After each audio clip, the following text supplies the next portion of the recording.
sommes ce soir en compagnie de Claire Lemaître de Boursier.com. Bonsoir Claire. Bonsoir Emmanuel. Wall Street a clôturé en hausse cette journée dans une actualité qui est toujours rythmée par les publications d'entreprises. Oui, après un début de séance amorphe, les indices se sont repris et le Dow Jones gagne ce soir 0,24% à 18 896 points. Le Nasdaq plus 0,16%, 4 948 points. Des marchés tirés notamment par le rebond des cours du pétrole. Le brut léger américain monte de 3% ce soir, proche des $44 le baril.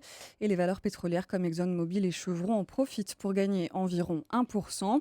Yahoo grimpe de 4,2% après l'annonce de résultats meilleurs que prévu pour le groupe Internet. Intel s'est repris après un mauvais début de séance, plus 0,2%. Le fabricant de semi-conducteurs a revu à la baisse ses prévisions pour l'ensemble de l'année. Et puis déception pour Coca-Cola qui a annoncé un repli de son chiffre d'affaires trimestriel. Le titre chute de 4,8% ce soir. Sur le marché des changes, le billet vert est en hausse. L'euro perd 0,5% autour des 1,13$ à la veille de la réunion de la Banque centrale européenne. À Paris, une fin de séance en hausse aussi, avec un CAC 40 qui se rapproche tout près des 4600 points. Oui, le CAC 40 qui a accéléré dans les derniers échanges. Il gagne ce soir 0,56% à 4592 points sur ses plus hauts niveaux de l'année.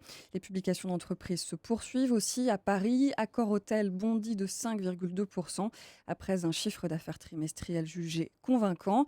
Par ailleurs, le chinois Xinjiang a poursuivi sa montée au capital du groupe hôtelier.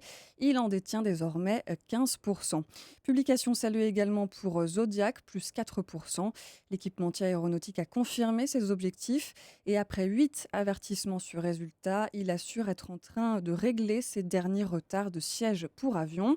EDF gagne 3,3%. François Hollande a présidé ce matin à l'Élysée une réunion sur la situation financière du groupe, dont l'État détient 85% du capital. Enfin, les valeurs bancaires ont soutenu la tendance avec des progressions de plus de 2% pour Crédit Agricole, BNP Paribas et Société Générale. Et puis il faut noter Claire que la séance a été plus difficile pour le secteur technologique. Oui, Nokia est lanterne rouge du CAC 40 en baisse de 1,8%. Cap Gemini lâche 2%. ST Microelectronics perd 1,5%. Ailleurs en Europe, c'est le vert qui domine sur les marchés. À Francfort, le DAX gagne 0,7%. Londres grappille 0,1% avec Bruxelles. Madrid bondit de 2%. Milan plus 1,1%. Zurich plus 0,4%. Enfin, Amsterdam cède ce soir 0,1%. Merci, nous étions avec Claire Lemaître.